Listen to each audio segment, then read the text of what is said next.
So I know we've talked a lot about humidity and the physiological benefits. This presentation is going to talk more about contamination control and humidity as a property of air. You know, air is a fluid or a mixture, and how microbes are managed right within that. And I think Dr. Taylor addressed that. The easiest way to explain it is you can hit a golf ball further in Arizona than you can in Massachusetts.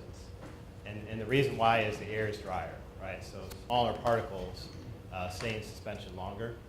And when particles stay in suspension longer, they become more opportunistic, right, pathogens. So, but we're going to look at both constant and variable. And I will preface this to say it's going to be the fast and furious presentation, because I want to give you as much as I can before you leave. So here's our team, our research team. Dr. Markle is a surgeon.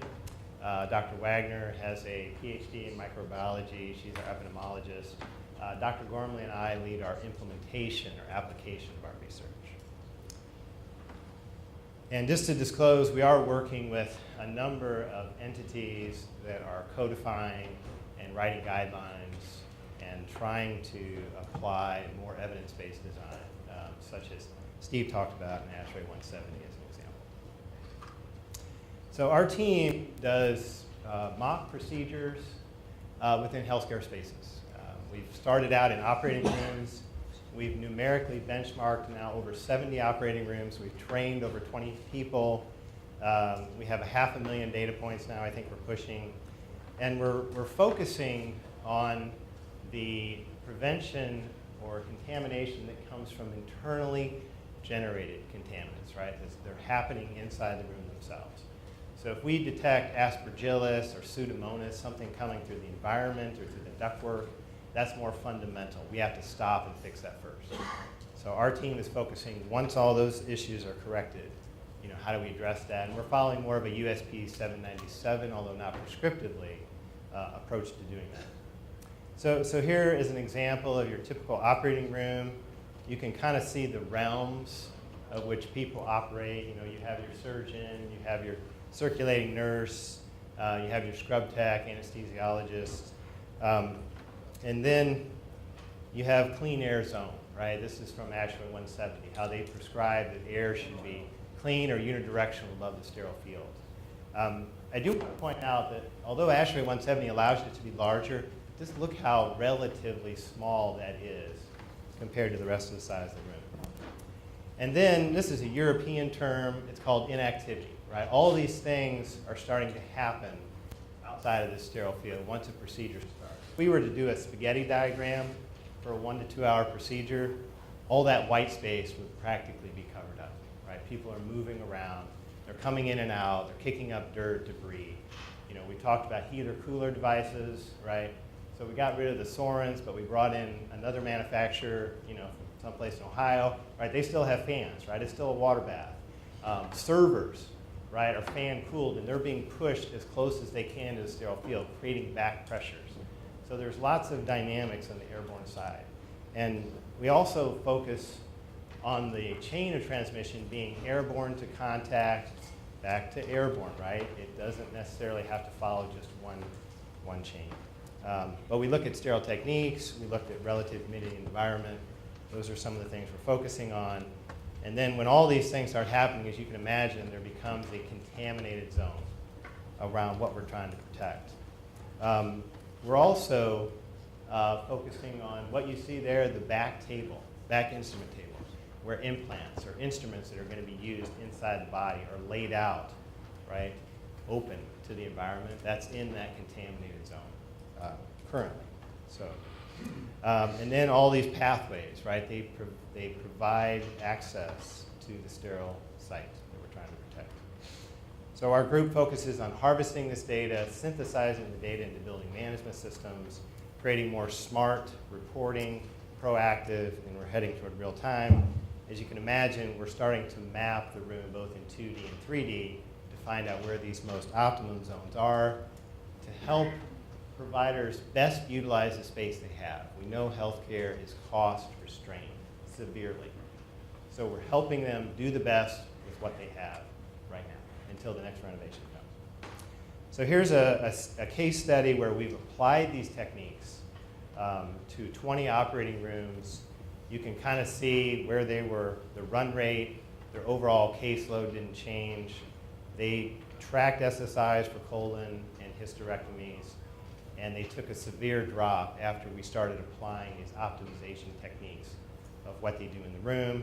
And the red line is status quo. Those are the rooms that were not affected. So obviously, we are making a difference by some of the things we do.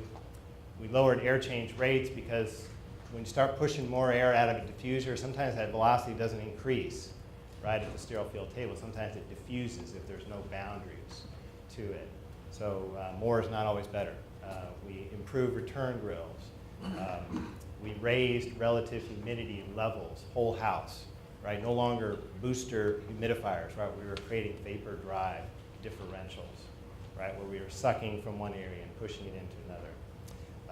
And everything we've plated out, right, is 95% of it is GPCs, right, or GNCs, gram-positive cocci, gram-negative, which can be MRSA, right? They are MDROs, and they are bacteria-based. So here's a operating room study we wanted to tell you about that we've done one site. We're looking for our second site now. We put microbe surface air samplers at the sterile field in the back table. We put velocity and temperature sensors, right? Because we know that the velocity of air, the first air, right, before it hits anything in the room, a person or a piece of equipment or even a light boom, right, has a direct correlation to the sterility at that point. So we're starting to measure these as part of our mapping system. And then we looked at 3 different relative humidity levels, right? 20%, which is where we are today, 35%, which is where we are before, and we also looked at 50%. And what was significant about this study is we found a much higher contaminant level at the sterile field at 20% compared to 35 and 50. So that golf ball, right, are hanging around longer at relative humidities. But we're still looking for a second site so we can publish a 2-site study, bring it to ASHRAE and other codifying authorities with some of the results we found. We also found the same trend with particles, small particles, 0.5 and 1 micron, right? That's that bacteria droplet nuclei range that we want to be careful of. So the next is a study of ICU rooms, which actually was inspiration of Dr. Rastogi, who made a casual comment last time that ICUs in general, right, are the dirtiest spaces in the hospital. So we went back to some of our ICU nurses and we said, is this true? And they said, absolutely. So one of our ICU nurses just took a survey of the number of procedures that they performed in the room, right? These were not in the OR. These were just a typical ICU room that has no pressure requirements and has a very low air change rate compared to operating or procedure rooms. And as you can see, you know, an average daily census of 7.5 over 5 days, you know, there was about 12 procedures. So multiply that times the number of ICU patients there are every year. Maybe Robert can expand on that. I think he's an ICU expert. And are there MDROs, in ICUs? Absolutely, right? There's lots of nasty things that are found there, and we still have to do these procedures, right? Because we can't get the patients to the EDR. We can't get them to surgery because there may be scheduling or blocking, not even availability, or the time to have to react. So this was a diagram by an architect we work with talking about a procedure-ready ICU. You know, this is something we should be thinking about. You know, if we can't build the number of operating rooms and procedure rooms we need because we're cost constrained, do we need to think about more versatility in rooms? And I'll leave that to the architects to decide. So here's our research team, and you may recognize a couple individuals. Luigi and Dr. Taylor were part of this research that we conducted just here in the state of Massachusetts. It was funded by Phoenix Controls, and we brought in 2 manufacturers, Phoenix Controls that offered a Venturi air device control solution, and Envirotech, which had a VAV. So these are the most 2 common air control systems that you would find in ICUs today. So we laid out our mock ICU room per FTI guidelines, making sure we had the bed in the right location, we had the toilet room. We chose the outboard toilet because typically ICUs like vision, right? They like nurses to see into the patient. And it's also kind of beneficial because that's where the toilet exhaust is, right? So if air is emitted, it's dirty within the room, it's going to carry potentially some of it into the toilet room and not to the door where the caregiver is walking right through. That's that microbiome phobia that I have. So the research methodology was pretty simple. My kids like the show Finding Nemo, right? So all the fish, right, poop in the tank so they can get the dentist to clean it out. That's their escape plan. If you haven't seen the movie, I'm sorry. So the idea was we weren't going to poop in the hallway, but we were going to create a contaminated hallway outside of the ICU room and then simulate 3 occupancy modes. Unoccupied, right, because we want to be able to turn things back when they're not being used because of energy and environmental consciousness. Occupied, which would be the normal mode, following everything per prescription, and then we would call procedure mode, right, or code blue. Right? So Dr. Taylor was the attending physician, so she would rush in with her team and start performing procedures. And at that point, we ramped up the air and maintained a positive pressure relationship. So we used control contaminants. So control contaminants obviously are proxies for real contaminants. So we use sulfur hexafluorine or SF6. It's done a lot of testing in laboratories. So that simulates droplet nuclei. We use DNA tracks. So when the outbreak, happened with, I'm trying to think of the dust, right? They sent to DC. The name escapes me, but kind of it's a powder. It's like a powdered sugar, right? You puff it, it looks white, and it dispenses. So that's kind of the 1 micron. We used yeast, right, to simulate spores or aspergillus. And we're going to apply each of these, right, to our hallway and let the caregivers go in and out, right? Let the room pressure relationship drive how these particular contaminants go in and out during the procedure. So you can see our hallway. You can see our bed. We put slides to detect DNA tracks. We had a Moran Sapphire, which detects the SF gas or the hexafluorine. And then we had surface air samplers or impactors that bring in air microbes to detect the yeast. We had detection at the bed, and we had the server table, or kind of the patient bed table. So basically the process was we did contain the hallway because we didn't want all these controlled contaminants going out into the rest of the research facility. But basically we would release these. We would travel in and out. Dr. Taylor would simulate her team going out just as an attending physician first, and then in an emergency in the procedure, right? We had to rush, multiple people into the room, hold the doors open longer, and rush back out. And then we had an area of measurement, and then we maintained positive pressure relationship, both from the room to the hallway and the hallway to the rest of the facility. So we didn't bring anything back. We kept it contained. So the hypothesis would be that the ICU would remain cleaner than the hallway during all 3 modes. And we used some of our own research that we've done as our basis. So as we mentioned before, we used 2 airflow control technologies. One was Envirotech VAV boxes, and the other was Phoenix Controls. We set up our airflow balance for both unoccupied, which basically resulted in going down to the toilet exhaust level, right? So we didn't want to take the room negative. Occupied mode was, again, 6 air changes per code guideline, and procedure mode was 15 air changes, as it were in the guidelines as a procedure room. We had a test script, so everybody that participated in the research followed the script. The script was written every 3 minutes, so everything was repeatable. So we did this 3 times for each different contamination. We had our statistical analysis. So we had 2 runs with the DNA tracks, which took a little bit longer to disperse. And then we had 4 runs with the yeast to compare. So the first was to compare tracer gas, both in the hallway and the room. So the first thing we did is we wanted to make sure that our levels of tracer gas in the hallway were consistent. If they were, then we can compare from the hallway to the room, right? So just basic statistical power and methods, and it turned out that they were consistent, significant. We looked at the stages. So the yellow line here shows the SF that was detected at the patient bed.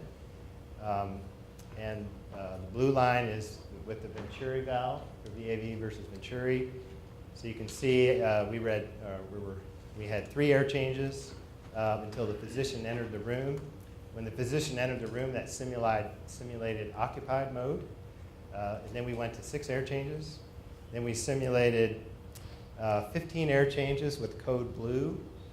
And the code blue, the way we did it is, obviously when you have a code blue event, right, that is a low voltage signal that goes through the nurse server system. So all that would do is trigger the control systems to go to a different set point. So it's a very simple control algorithm to implement. And then after the code blue event was over, it reduced back to 6 air change or occupied mode. So you can kind of see the differences in the levels of tracer gas and how they were detected and how they were maintained during pressure. So if you're familiar with Phoenix valves, they're more common in laboratories. They're very quick response. They have a higher level of calibration. So they were able to react quicker to air change versus VAV has a little bit slower algorithm moving their air control valve. So that's a little bit difference in the slopes that you see. When we did the comparison between levels of SF gas, we did see that the room was significantly cleaner. So if we did have droplet nuclei out in the hallway, we weren't seeing it in the room through all 3 modes of occupancy. So that was a good thing. That was kind of a home run for the team as far as our hypothesis. And that happened in both cases for both the DNA tracks and the yeast. As well, we ran SF gas for all 3 contaminants. Then after we compared the hallway to the room, we compared VAV to Phoenix, and the contamination levels were less. And I think I actually reversed these. I think, yes, Venturi should be on the right and VAV should be on the left. So I apologize for that. But Venturi did perform better at reducing the level of contamination within the room itself. When we get to yeast, the method we used for dispersing the yeast was basically we just took Fleshman's yeast that we bought from the grocery store and we put it in a humidifier. Right? So we kind of heated it up and then let the humidifier disperse. So it was not the most ideal control for release, and we had a lot of saturation of our auger plates. So our auger plates, they have 218 holes, right? So when we counted them up, they were completely saturated. So we had probably more yeast than we really wanted to within the hallway, and then we had less contamination in the room, but not a statistically significant degree less. So you can kind of see, again, comparing Venturi versus VAV. And again, we were statistically significant, less yeast from the hallway. And then when we compared Venturi to VAV, I think I reversed these again, but the Venturi was a little bit less, 13% less, but not statistically significant. So the DNA tracks was a little bit different. We had 2 locations, if you remember from the diagram. We had the patient bed table, and then we had the patient bed itself, and we had slides that were collecting these particles. They would puff them in the air, and then basically it was a settling process. So they would settle out on microscope slides, and we would count the number of particles on those slides. So we did see a significant difference between the hallway and the patient room on the slides, but we had none on the table at all. And the table was in between the door entering the room and the patient bed. So we kind of asked ourselves, why didn't we get any detection on the slides? And what we came up with was basically those particles were carried by the caregivers, right? Because the caregivers were going from the hallway past the table to attend the patient in the bed. So it was not a settling process. It was more of a carrier process for transmission. So we used, the basic statistical methods. All of our data was non-homogeneous or non-parametric, so we had the proper tests, non-parametric and an ANOVA post-hocs, non-parametric data, and p-values less than 0.05 were considered to be significant. So the conclusions was the IC room was statistically cleaner than the hallway during all of 3 of our occupancy modes for both tracer gas and yeast, as well as DNA tracks.